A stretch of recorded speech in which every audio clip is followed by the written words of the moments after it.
அண்மை செய்தியை பார்த்து வருகிறோம்.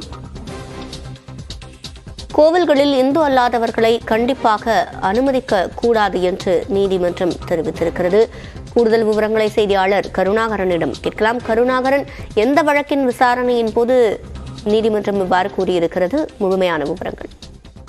சிவரஞ்சனி, அதாவது பழனியைச் சேர்ந்த செந்தில்குமார் என்பவர் உயர்நீதிமன்ற மதுரை கிளையில் ஒரு மனு தாக்கல் செய்திருந்தார். அந்த மனுவில் பழனி கோவில் மற்றும் உப கோயில்களில் இந்து அல்லாதவர்களை கோவிலுக்குள் அனுமதிக்க கூடாது. இந்து சமய அறநிலையத்துறை சட்டம் 1947 படி, அந்த விதிமுறையின்படி இந்து அல்லாதவர்கள் கோவிலுக்குள் அனுமதிக்க கூடாது.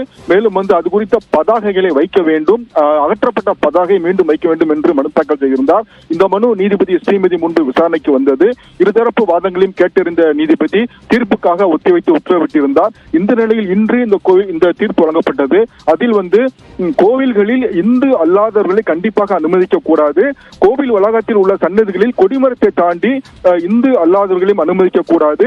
ஒருவர் இந்துவாக இருந்தும் அவர் இந்து மதத்தின் மீது நம்பிக்கை இல்லாதவராக இருந்தாலும் அவரை அனுமதிக்க கூடாது. இது குறித்த தகவல் பலகையை கோவில் வளாகத்திலும் கொடிமரம் அருகேயும் வைக்க வேண்டும். மேலும் மாற்று மதத்தை சேர்ந்தவர்கள் இந்து மதத்தில் நம்பிக்கை உள்ளவர்கள் கோவிலுக்கு செல்ல விருப்பப்பட்டால் நிர்வாகத்திடம் அனுமதி கோரி விண்ணப்பம் செய்து கோவிலுக்கு செல்லலாம். இது குறித்த ஆவணங்களை நிர்வாகம் பராமரிக்க வேண்டும். மேலும் ஒவ்வொரு கோவில்களிலும் உள்ள ஆகம விதிகளை கண்டிப்புடன் பின்பற்றப்பட வேண்டும் என்று உத்தரவு பிறப்பித்துள்ளார் சிவரஞ்சனி.